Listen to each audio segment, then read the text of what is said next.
Hi everyone, my name is Alyssa. I read. Welcome to my channel, and today I'm starting a new reading vlog where I use the mid-year freakout tag to pick what I read. So I had this idea for a long time, and so I'm really excited to give this a try. So the idea is I'm going to start with this bookish tag. A tag is basically a bunch of questions that you can answer, and this one's specifically about your reading year so far, since we're at like the halfway point of 2022. So I'm going to go through the questions. I have the tag all prepared. I have all the books. They fell on the floor, so I have them here. And so I'm going to go through the questions, and then I will tell you what I'm going to read because of the freakout tag. So the first question is the best books you've read so far. I have multiple answers. I have one main one and then some honorary mentions. But my favorite book so far is The Cruel Prince by Holly Black. I feel like I'm actually cheating because this one is a reread, but when I reread it, I was just so floored with how much I absolutely still loved this book. I thought I was going to be bored, but I wasn't. In this one, we follow Jude, and she is a human girl living in the fairy world. Her and her twin sister were taken in by the killer that killed her mother and her stepfather, and so she's been raised in the fairy world. She's discriminated because she's human, and she's deciding to make a life for her own, and she'll do anything in order to secure her safety in the fairy world. So absolutely love this book. I can't wait to continue on the series. The honorary mentions that I have: A Touch of Darkness by Scarlett St. Clair. This book kind of blew me out of the way, out of the water, because I don't know, it just was so entertaining. I absolutely loved it. I love Hades and Persephone stories, so I really enjoyed this one. Another one is, I don't own the first one, but I own the second one, which is Moonlight Seductions, but the first one is Moonlight Sins. Again, this was surprising. This is a Jennifer L. Armentrout series. This is my first book by her. Like, I've never read any of her books before, and I'm obsessed, so I definitely loved that one. The other one I loved was The Summoning, book 1 in the Darkest Powers series or trilogy, and again, this was a surprise. I didn't think I would like it because it's older YA, but I absolutely fell in love with it. Second question is the best sequel you've read so far, and for me, unfortunately, is A Touch of Ruin by Scarlett St. Clair. I'm saying unfortunately, and that's only because I'm realizing I only gave that 4 stars, so obviously there was no sequel that I gave 5 stars yet, but this was, again, just super entertaining. These shows feel like a soap opera, but like paranormal romance, and so I just ate it up like candy. Like, if you like dramatic romances that are paranormal, I think you would definitely like this series. And you know, Persephone is a little bit like unlikable in some ways, but I couldn't help it. I really enjoy the soap opera aspect of this series. The third question is a new release you haven't read yet but want to. Again, I have 2 answers here. I have Remember Me by Estelle Laurie, I think you pronounced it. This is a YA contemporary. As you can see, this is like an art copy. I just never got to it yet, so I do want to get to it, and it's quite short. It's like an amnesia story, and she doesn't remember something. And so, yeah, it's like an amnesia story. And the next one is The Maid, which is a mystery, and we're following Molly, and she's a maid in like a really fancy hotel, and she stumbles upon a body, and she is having to solve this story, and she's neurodivergent, so she's very like unique character, and I've heard really great things about this book, so I really want to get to this one. Most anticipated release for the second half of the year. Honestly, since I've been working on my TBR, like reading through it, I have not really focused on new releases. The answer I have here is just Holly Black, which is, I know she has a new book coming out this year, but at some point I'll probably read it. I do plan to read all of Holly Black's books based on one book that I've loved. I don't even know what it's called. I just know she has an adult fantasy out, which I wouldn't mind getting to. I think it would be really good, I'm sure, but I'm not planning on reading it this year. Number 5, the biggest disappointment. Unfortunately, I don't own a copy, but it's The Earl Takes All by Lauren Heath. I've heard some creators rave about this book, and so I really wanted to read it. It is a historical romance where our heroine, her husband dies, but she doesn't realize because he died overseas, and his twin brother comes back and pretends to be him.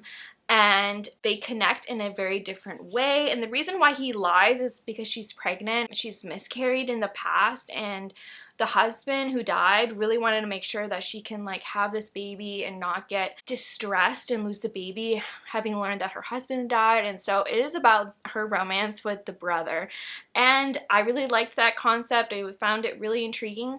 And I actually didn't finish this book because it got to the point where I just was bored. I wasn't interested in the story anymore. Like once they kind of got together, there was going to be like a whole other act, and I think I could figure out where the direction was going to go, like the big reveal, but I just wasn't interested anymore. So unfortunately this was a disappointment. It would have been 3-star and I just couldn't push myself through it. Biggest surprise. My answer is The Conspiracy of Us by Maggie Hall. This was a huge surprise because again, I really like soap opera-y kind of stories, and this read a lot like a CW show in a lot of ways, but there was a lot of action in here. We follow Avery, and her mother are always like moving all the time, and she doesn't really know why. She's in a new school. She meets Jack, who's also a new kid, and he's a little intriguing, and there's maybe something there, but then there's another kid who comes up and says, hey, I know who your real father is. The concept of this series is that all the conspiracy theories are true. The world is controlled and ruled by these 12 powerful families, and only a few select people are in on that secret. And so Avery's father, her biological father, is one of the families. And so this other boy whisks her away to meet her family. She kind of gets into this world of glamour, but also of danger, because these families are constantly fighting, and also there's this other organization that wants to stop the 12. And so it was just kind of like a wild ride. There was like car chases and assassination attempts. There was romance in here. It was just so much fun. I couldn't like stop reading it. I was obsessed. And I ended up giving this 5 stars, so it was a lot of fun. Honorary answer is A Touch of Darkness. Again, it was a big surprise. I didn't think I would like it. Number 7, favorite new author. My main answer is Kelly Armstrong. I have read one other book by her. I read her YA fantasy series. I forget what it was called, but I really, really liked it. When I got to this, I wasn't sure how I was gonna feel because this is older, like this is like early 2000s, a little dated, and I could tell with some of the language that is used in here, but I was like obsessed. The first book really reminded me of Mara Dyer series by Michelle Hawkins, and because there's this mystery, Chloe, she gets taken to a home for troubled teens because something happens at her school that involves her, and so she goes in this school for not mysterious youth, but youth like troubled teens. There's a lot of mysteries surrounding this house, and these mysteries may involve her, and I just loved the mystery aspect, and I loved finding out what's going on with Chloe and what's going on with the other teens in the school. There is a romance in here that was a very slow burn over the whole trilogy, and I just like fell in love with it because like in the first book you kind of see hints of it, but you're not even sure if it's really there, and then when you get into book 2 it really develops there.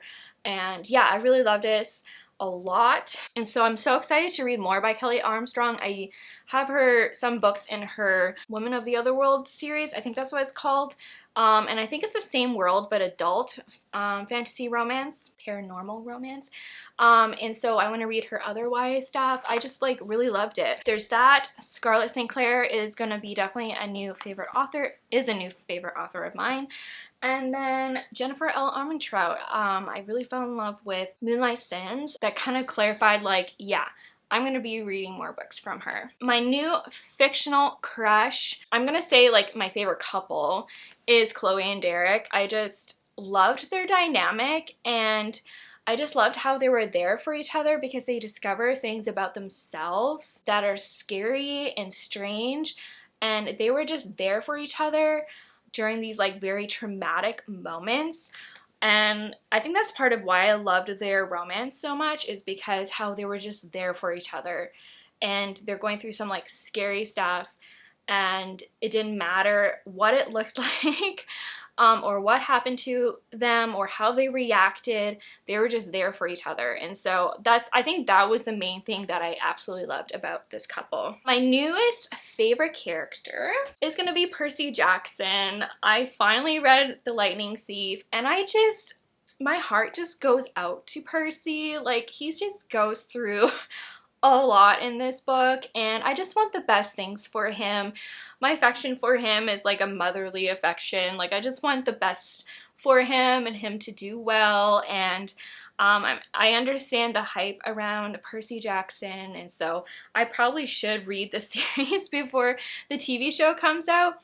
I don't even know when it's coming out, but I should probably make a priority for that. But yes, I can't wait to get to the next book in the series. Number 10, book that made you cry. Honestly, I cry in almost everything, so it's hard to like remember when I cry and when I don't cry. But the things that I can think of is like the fantasy books usually make me cry at some point. If someone dies or something traumatic happens, I would cry. So I do have Dance of Thieves here and Flame the Mist. Did I actually cry in them? I don't remember, but I think that's the closest thing I can think of. I don't deliberately read sad books because I am emotional. So number 11 is a book that made you happy, and this is strange, but The Immortal Rules by Julie Kagawa did make me so happy because this was just so good, especially like the first 2/3. I just loved how Julie Kagawa just really took her time with setting up this world, and we got to see different sides. So this is a vampire fantasy. It's not a paranormal romance, even though there is romance in here, but I consider this more of a fantasy. And it's because it's like a brand new world, a dystopian world where vampires are like the ruling people, and they have these cities where the humans are, and the vampires control those cities and use the humans as their food source. So the humans have to like donate blood basically in order to keep living there, and they do that in order to get food to sustain themselves. And most of the humans live in squalor. I think her name is Allison. Yeah, she is a scavenger, so she chooses not to be registered, which is very dangerous, but she kind of keeps out of the vampires' view. Like, she like hides and sneaks and things like that, and her crew or her gang scavenge in the city. And so we get an aspect of her as human, but something happens to her.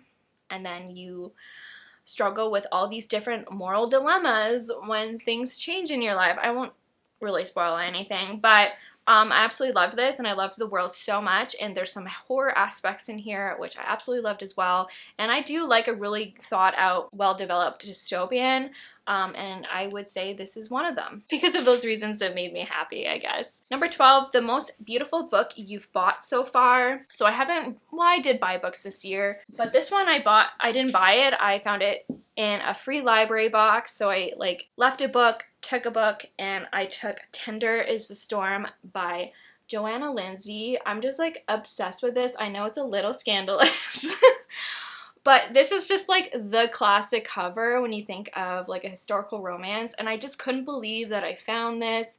I absolutely love it, and it's super short. I can't wait to get to this. I don't know what it's about, but I've had some, like, I mostly have had misses with Joanna Lindsey. I've only read one book in its entirety, and then one I DNF. So, but I do plan to keep giving her books a try. Number 13 is What Books Do You Need to Read by the End of the Year? And I'm going to say The Wicked King by Holly Black. The Cruel Prince was my favorite book this year, so I need to move on with the series. I think I'd be very disappointed if I didn't finish this trilogy this year. And so I am really excited to continue on with this. I was going to say saga, but it's not really saga. I'm so excited to continue on with Jude's story and see what happens. And I know I hate to love romance, but I care more about the fantasy aspects. If other romance things develop, then that's great, but I'm here for the fantasy and Jude just like being a badass, so. Oh, and number 14 is your favorite book to movie adaptation that I've seen this year, and I think I have to say Bridgerton. I honestly don't remember every book to movie adaptation that I've seen this year. That was the only thing I can think of. And the second season of Bridgerton wasn't my favorite, but I probably should rewatch it and like really think about it. I didn't like how they changed a lot of things. Like they really dragged out the angsty part of it, and it made me frustrated in a lot of ways. Honestly, I think that was the only one that I've seen, so like I can't think of anything else, but I am really excited for the Persuasion movie. I am so excited. It looks so good.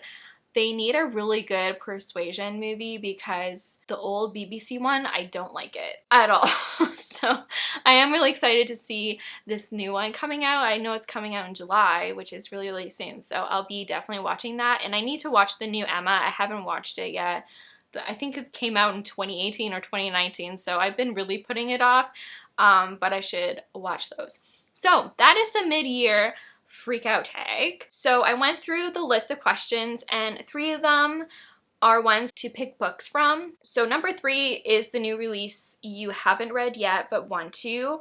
Number 12, the most beautiful book that you bought so far this year. Number 13, what books do you need to read by the end of the year? I probably could include number 4, which is the most anticipated release for the second half of the year, but I'm not focusing on new releases. I'm not buying new releases. So I am gonna pick number 3, number 12, and number 13. And so this is technically my TBR. Am I reading all 4? I guess so. So number 3, new release you haven't read yet but want to. So that is Remember Me. And The Maid, the most beautiful book you bought so far. Tender as a Storm. And what books do you need to read by the end of the year? I have The Wicked King. I guess it says books. I only picked 1, but that's okay. I don't want this TBR too long. 4 is actually more than I normally pick, but 2 of which are like 200 pages. Like I know this one and that one is 200 pages. This is really close to 300 and I don't know about The Maid, but I think I can make this work. Yeah, they're all very short. This one's like under 300 as well. So this is my TBR and let's get on with the video. Okay, so it's much later. I was looking through my stack and I read some synopses that I didn't quite know. So Tender is the Storm. We're following our heroine who is 1882. It's New York. She is a socialite and her father's arranging a marriage for her and she's not happy about it. I guess the guy is garbage. Oh, and he's also, he's in love with her younger sister. Maybe that's what it was. So she does not want to be married to someone who's in love with her sister, obviously. She poses as a mail order bride, which sounds so funny, and then meets Lucas Holt. He is a rancher in Arizona, and she's keeping a secret from him that she's not actually a mail order bride, and he's keeping secrets from her, and then there's something going on with maybe his brother. So that's this one. Remember Me is this girl. It sounds kind of sci-fi. So she gave up her memories. She made this decision to lose her memories, and she meets this guy, secretly Adam, and he is why she gave up her memories. Like there was something happened with him and it's uncovering the secret. So that sounds interesting in a way, but I think the thing I'm feeling the most is Wicked King out of the 4 books. The thing that I'm a little frustrated with is I forgot that there's a short story before Wicked King. I know it's not essential to read it, but I would like to. And so that one's called The Lost Sisters. It's not very long, but I think you get more clarity on Jude's twin sister and what she does. I started it like a while back, like a couple weeks ago. I never finished it and I only read like a page or something, but that was the assumption I got. So I think I'm gonna read that. I have it on my Kindle app and so I'll just read it on my phone, but that's the first thing I'm gonna read, I think. And then after that, I don't know, like I hate saying this, but none of these are really calling to me, but I don't hate the idea of reading any of them. So I think The Wicked King would be the best choice. And then maybe Tender is the Storm, maybe The Maid. Remember Me is my least intriguing book right now. But I'm gonna do some reading and update.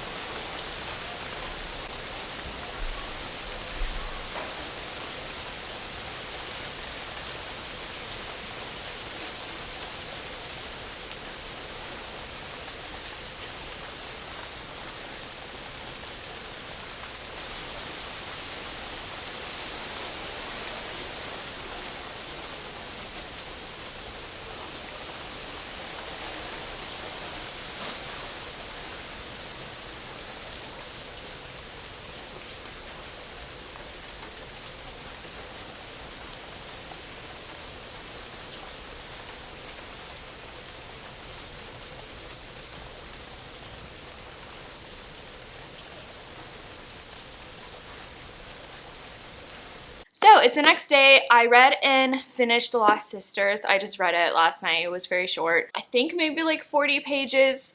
I couldn't quite tell because the ebook said it was longer than it was because half the ebook was like bonus content. So mostly like an excerpt of The Wicked King. So I think it was about 40 pages or so. And I liked it. It was from Taryn's perspective, and it was kind of like she was writing to Jude and kind of explaining her side of things because some things developed between the two sisters, and it was kind of her way of saying sorry in a way and getting her perspective. So I did find it was really interesting, and I found it helpful to read, to trying to like remember things. So I'm giving it 4 stars. I enjoyed it. It was good. And there were some kind of interesting like fairy tale stories. She like talked about different stories. And told some different fairy tale stories, which I liked. So yeah, I'm giving it 4 stars.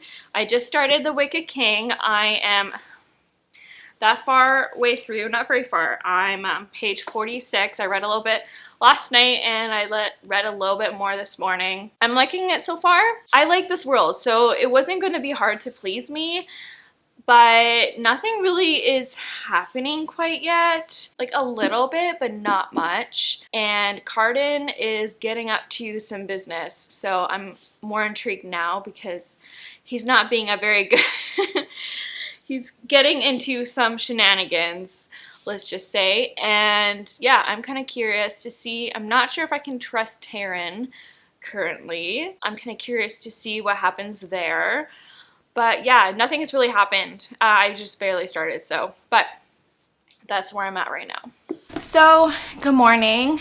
It is many days later, and I wish I was finished it, but I'm not quite for The Wicked King. But I am liking it. I really am. But sometimes I'm kind of waiting for something to happen, and there's been some things that have developed, like the romance did develop, but I was kind of surprised. I was just like, okay. And then things are starting to kind of pick up, like political intrigue kind of stuff, which I'm more excited about. I'm kind of like waiting for something like amazing to happen, but nothing has quite. And I don't know, like I'm kind of, it's sitting at a 4 right now. I'm still really liking it and I'm enjoying it, but I'm just kind of like a little unsure. And like I think the ending has to like knock me out of the park to like really bump it up to a 5-star, but I'm not hating it.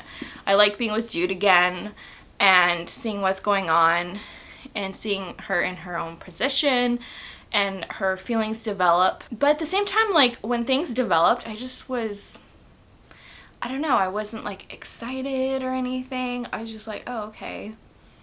I kind of feel a little indifferent about it. So I don't know. It's kind of interesting how my feelings have changed. Now, like, I feel like the romance in book 1 was like barely there. It was just like a really good scene at the end. And so the reasons why I liked book 1 was more about like the politics and the viciousness of this world and Jude kind of scheming and things like that. And I just feel like there hasn't been quite enough of that scheming, enough of the plotting, enough of the sneaking and things like that. So I kind of wish there was more of that. But I am kind of like suspicious of people a little bit, and I think we're gonna get some maybe good reveals, and I think we're gonna get surprised. Like she got encountered with someone. I'm not really sure who it was or what's happening. I kind of stopped it right when a little bit of action was happening. So I'm hoping to, I don't know when I'm gonna finish this. It's just life is getting like, has been really crazy. I went camping this past weekend, and like I read some while I was there, but I didn't read as much as maybe I would have liked to. It's the end of June. June has been crazy for like school and like end of the year activities. This week is no different. It's a busy week, and I feel like things may start calming down by the beginning of next week, but I don't know if they will. I don't know. I just feel like life has just been crazy, so that's where I am.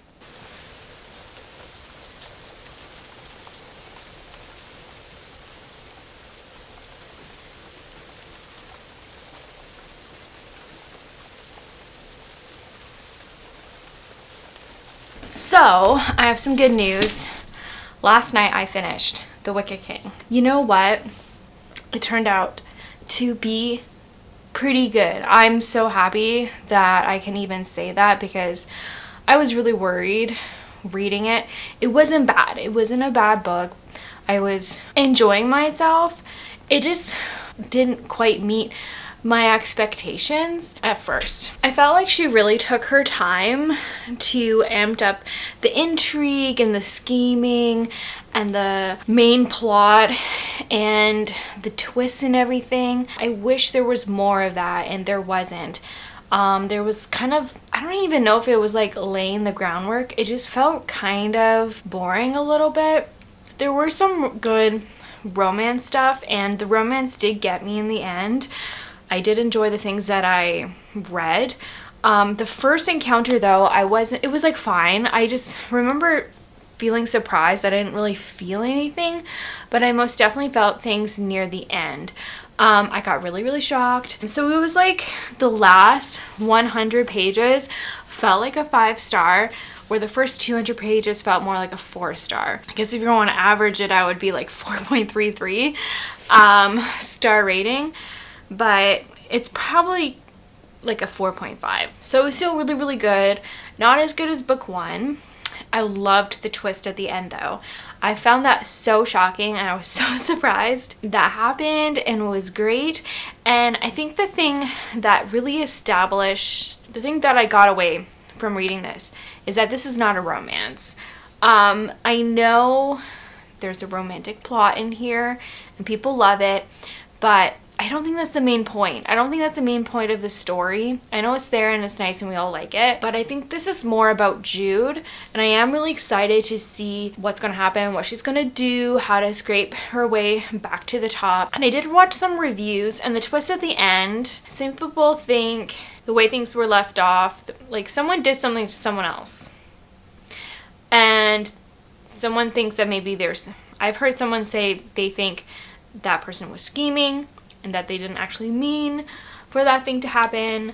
But I don't know. I kind of loved it though. I loved where Jude got left off.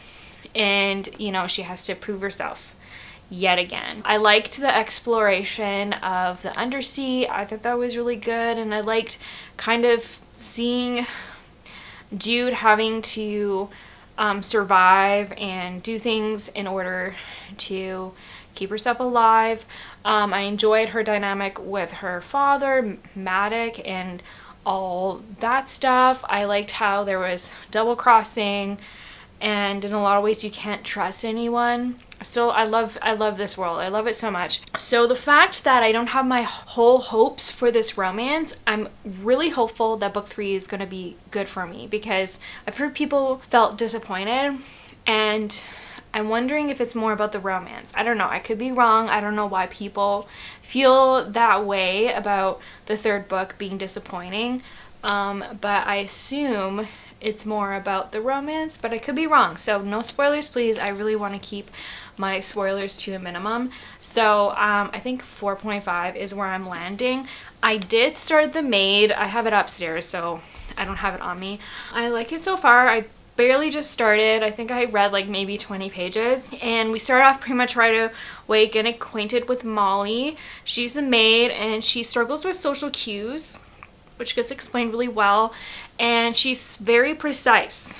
And I like that about her character. I can see why people really like her as a character. She loves being a maid. That's all she's just so happy and content being a maid, and she loves cleaning. She likes things in her own way. She likes that she has a uniform every day and her little cart, and she just loves her job so much.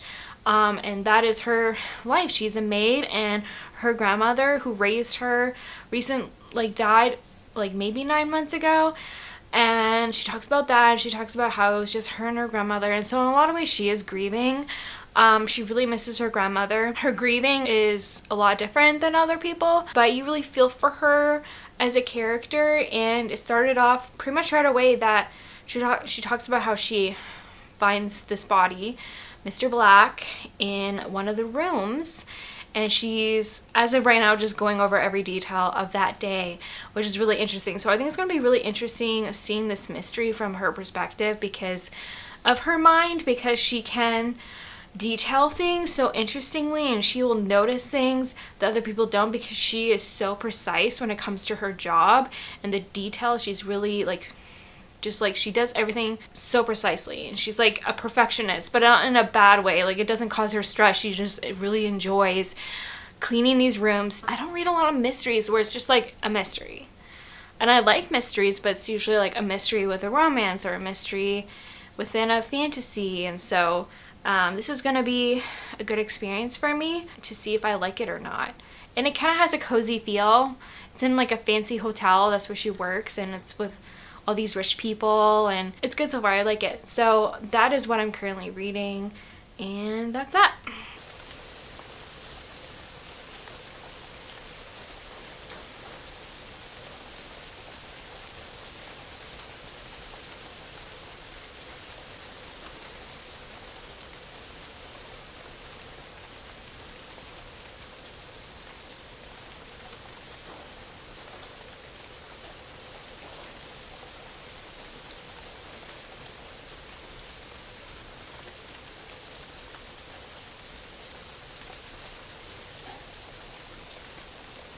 So I knew I had to come and talk about this because I'm that far along, and I probably will finish it tonight because I'm enjoying this so much. I don't know why I'm so surprised. It's kind of different than what I thought because this is a mystery. It is a mystery, but I read it more like a general fiction about this woman who is placed in this awful situation. So we follow Molly the maid, and she works at this really high-end hotel, and she's so proud of her work.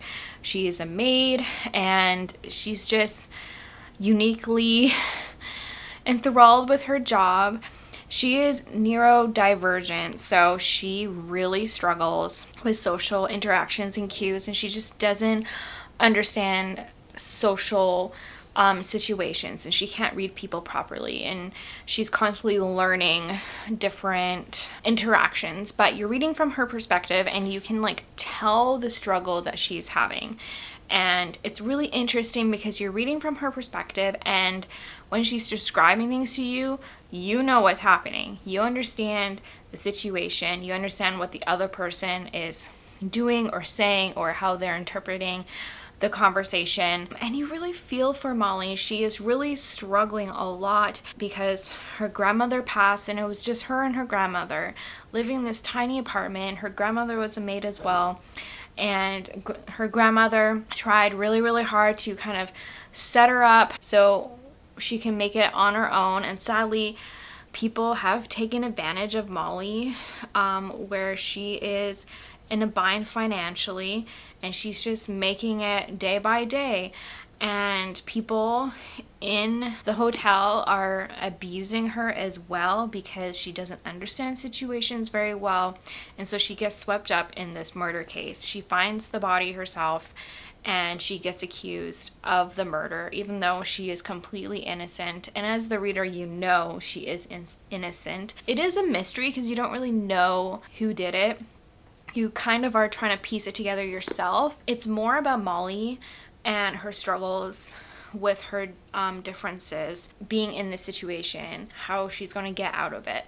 Luckily, there are people in her corner, because if there wasn't, I feel like she would just like get arrested and be put in jail for something she hasn't done. So I'm obsessed with it. I'm loving it. It's making me cry because I just feel for her so much. She's just like having the hardest time, and every time she's talking about her grandmother, like I'm usually in tears. And the fact that the author has made me like care for her so much is like I'm just like my heart is breaking, and I just want her to be okay. I'm obsessed. I'll probably finish it tonight because I just want to keep reading, and I think that's all I'm gonna do tonight. It's such a short book too. It's under 300 pages. So it's 285, and I'm on page 190. I have less than 100 pages. I might just enjoy it and read it today. So I have some amazing news. I finished this last night, and I really, really liked it. I'm giving it like 4.5 stars. Like throughout reading it, I was obsessed, and I was so obsessed that I just really pushed myself to finish it because I was really enjoying it. Near the end though, it was getting very like mushy gushy a little bit. Things were just, I don't know, like very sentimental. I think that's the right way of saying it. Now there were some surprises. I think the right word is like reveals. There was no like, there were some twists, I guess, but this mystery was very different. It wasn't like, I never felt like Molly was investigating. I felt like things were just happening to Molly and then she really needed help and she got help and then things were revealed. Throughout the novel you can maybe like solve the mystery yourself, but it felt like just things were happening to Molly, and understandably because of her character, since she like can't read people and doesn't always understand the situations that she's in, she almost is incapable of solving it herself.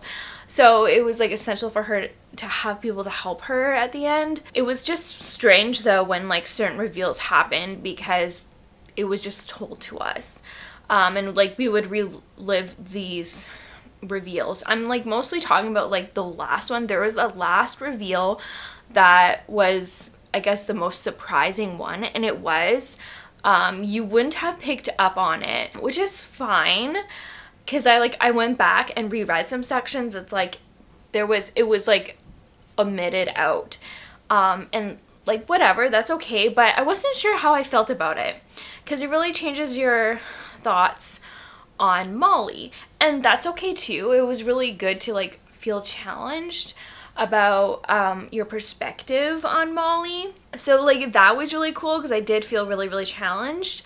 But I still don't know how I feel about it. So, but I still really liked it, and this made me so emotional. Like I really felt for Molly, and she is like struggling. This is kind of a cozy mystery, but it's not a cozy mystery where it leans more like women's fiction or chick lit or something like that.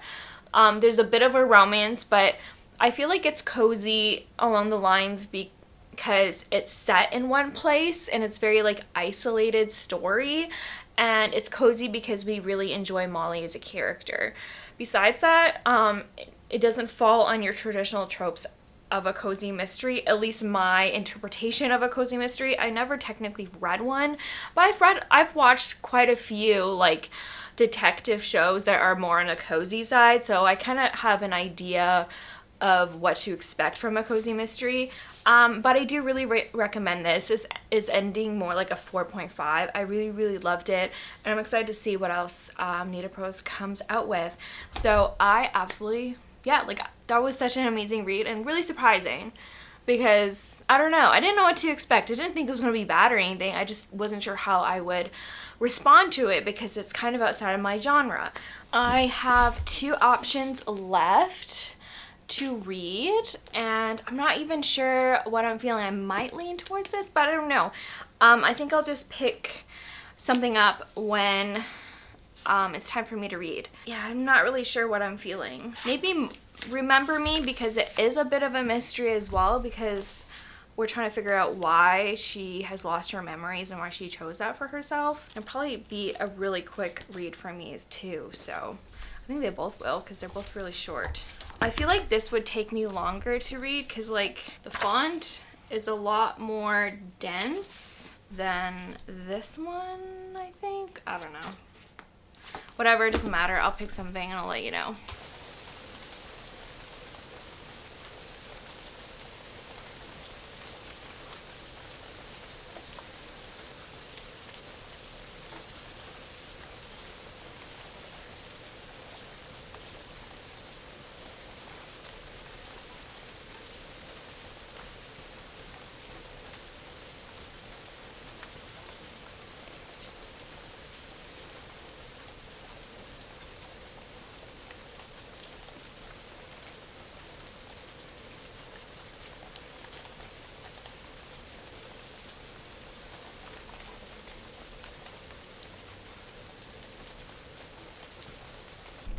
Hello. So I started Remember Me, and I'm on page 88. So I'm not quite halfway. Truth be told, when I first started this, I wasn't sure at first. I was like so not in the mood to read this, so I decided just to like take the day off from reading and do something else. And I'm kind of glad I did that, because when I picked it up again, I kind of pushed myself through a little bit more, and then I did get a little bit more intrigued by this. So we're following Blue, and she finds a note in her closet, and it says, "Meet me on this bus at this time."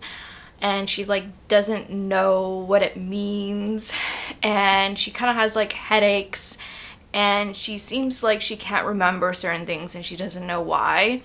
And she lives her day normally.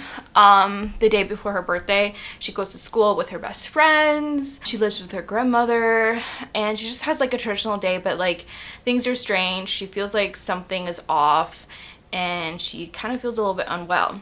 And then the next day, she just decides, on her birthday, she decides to go on the bus at that time. It was 7:45 in the morning or something. She doesn't tell anyone about it, and she meets this boy on the bus. And she learns that he is her boyfriend, but she erased every memory from him or about him. And her grandmother and his mom find out about it, and his mom gets really upset. And there's a bit of a mystery of why she decided to erase her memory. So I guess in this world, it's a futuristic setting.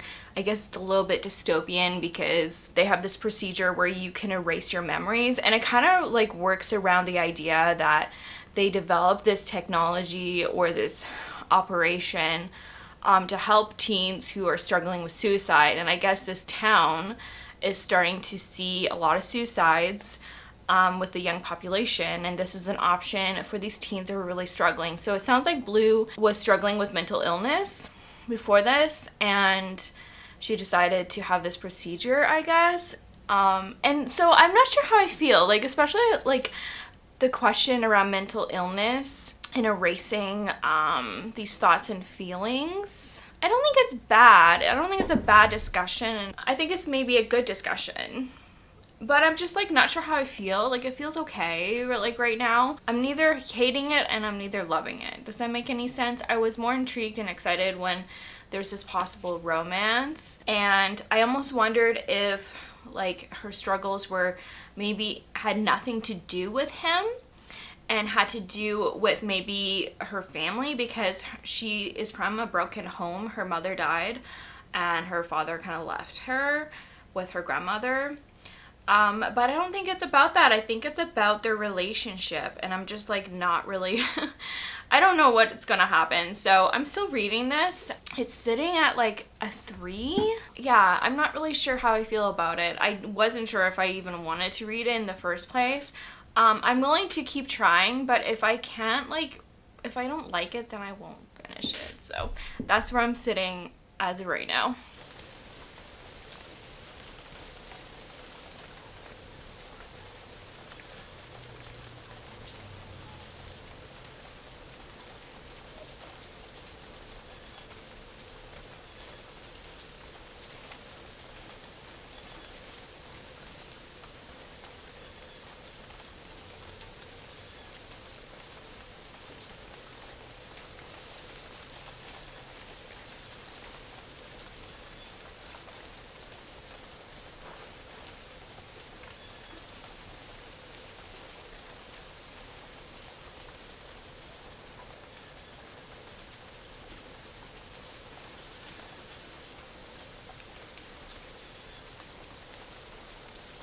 So it's time to do some updating. So remember me. I don't remember if I read anymore. I don't think I did since I last updated you. I took a couple days off from reading, and I just couldn't picture myself picking this up, because it was just, when I thought about it, it was kind of dull. I feel bad saying that, but it wasn't really gripping my interest when I was reading it. I was vaguely intrigued, but not overly. And I read about 88 pages. I'm just not interested. It's kind of vaguely dystopian, but it's not nearly dystopian as I would like it to be. I would want it to be darker, and I think I would be more interested if, the wiping of the memories was for like a dangerous reason, you know, kind of like leaning towards a thriller or horror. But it's not doing this. It's more of a contemporary, and it's more about like grappling with mental illness. And honestly, I don't know how I feel about the idea of like removing your memories in order to help with mental illness. I'm not sure how I feel about that.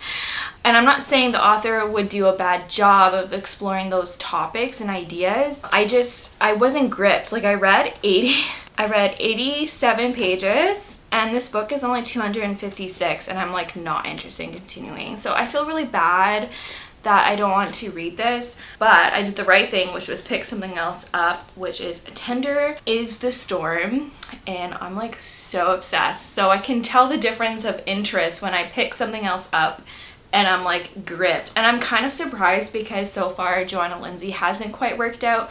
I DNF'd one of her books because of really bad consent issues. Like there was no consent.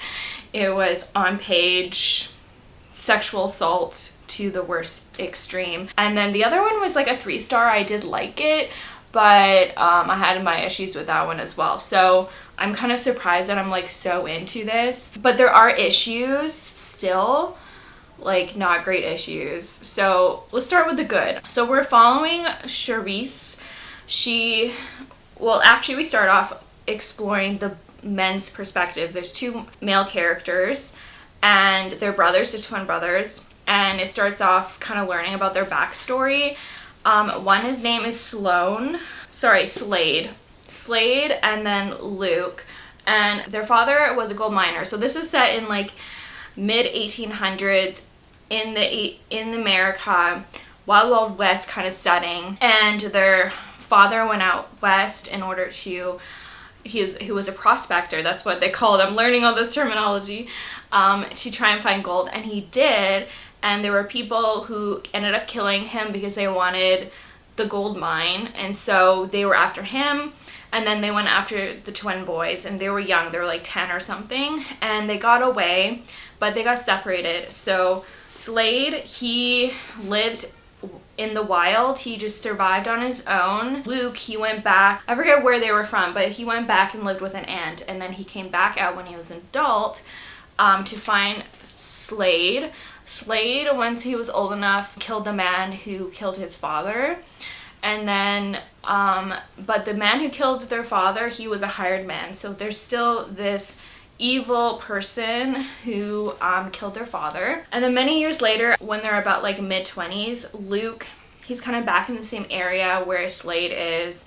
And he's a rancher. He gathers up wild horses and tames them and sells them, and that's his business. And he's quite wealthy, but he doesn't act like he is. It's kind of like he wants to keep it on the down low in order to not cause suspicion. And he is working towards ruining Sam Newcomb. That's the one who hired to have their father killed. So he has a bit of a side plot where he's planning to destroy the man that ruined their family. So Charisse, she is a New York socialite. She's from a wealthy family. It's her and her younger sister, and her father told her to marry their childhood friend Joel, and she was willing to do it because she's had a history with a bad situation with a man, and so she's just like hardened by love, and she's like, okay, fine, I'll marry him. But she finds out that her sister, who's like about 17 or so, is like in love with him, and so in love with him that she decided that she was going to become a mail order bride in order to get away, because she cannot stand the thought of seeing her sister married to the man that she loves. And so when Charisse finds this out, they decide to basically switch places. Not really, but like she decides to run away in her sister's place to Arizona where Luke is. So Luke is the one requiring a wife. She deceives Luke by saying that she's a widow to explain why she's in need of a husband, because he's surprised that she is a mail order bride. I guess it's not very common for very pretty socialites to come out as mail order brides. He is actually using her as well in order to move forward with his plot to ruin Sam Newcomb. I guess Newcomb's wife has had her designs on him, and so he decided to take on a wife in order to make Sam feel more comfortable and not worry about him taking his wife or something. So they're both lying to each other. It's a very hilarious situation because she has never worked a day in her life and he's expecting her to like cook and everything, and they just like have such great banter, and the tension is there. There's really good romantic tension between the two. They've decided to wait to marry, so they're not even married yet, and his excuse is they want to see how they get on kind of thing, but the plan was to send her back basically and not marry her.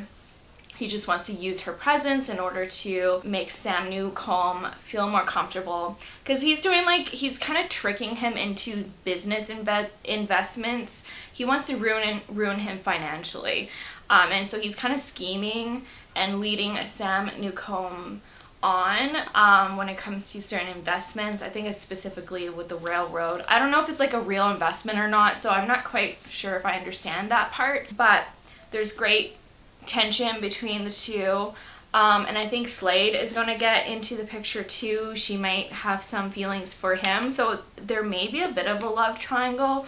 I'm not quite halfway, but I'm like obsessed. It's so good.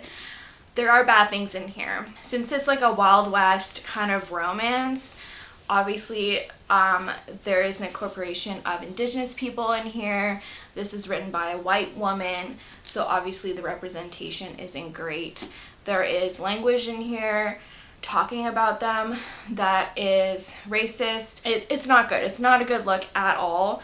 The thing that's more surprising is I would expect it to be a lot worse than it is when it comes to the racism. So Slade, who kind of grew up in the wild, befriends one of the Indigenous peoples from the neighboring tribes, and so they are on friendly terms. So the brothers are friendly with the Indigenous people of the area. Billy, who is Indigenous, is really good friends with Slade and actually works with Luke with the horses and everything, and he lives on his property with his wife. There's a lot of language of just bad racist language. I don't even know if I want to repeat it. And so it is in here, so you need to know that going in.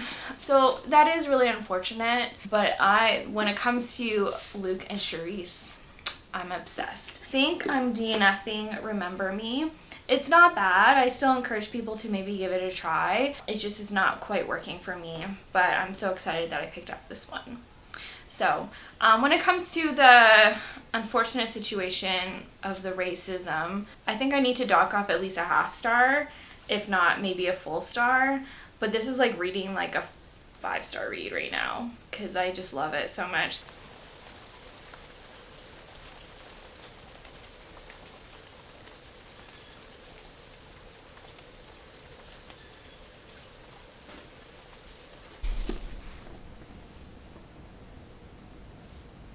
Oh my god.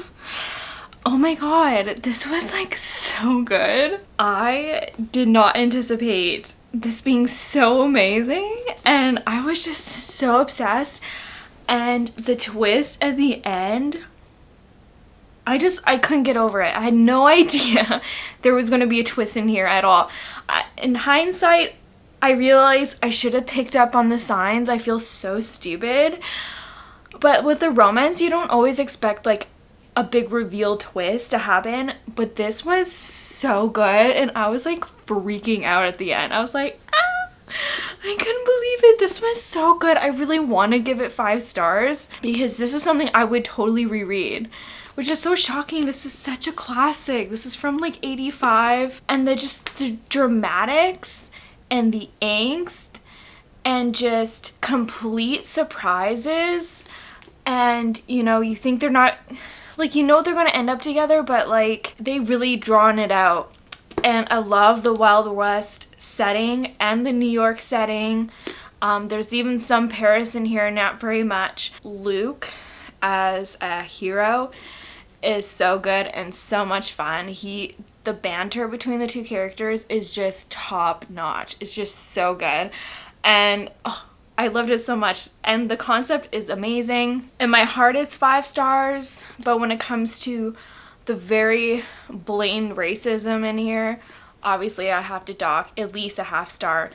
So I guess I'll settle with 4.5, but like in my heart, I'm just like obsessed with this romance and just the twist. I was at the end with this twist. I'm just like, I felt like I had to reread stuff. Like that's how the twist was so surprising.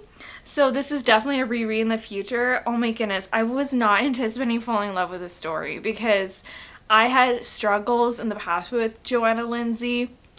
It's clear that there are consent stuff in her books, and even in here there were moments that are like questionable, especially learning the twist, but that kind of like heightens the dramatics. Like it's so bad to say it that way.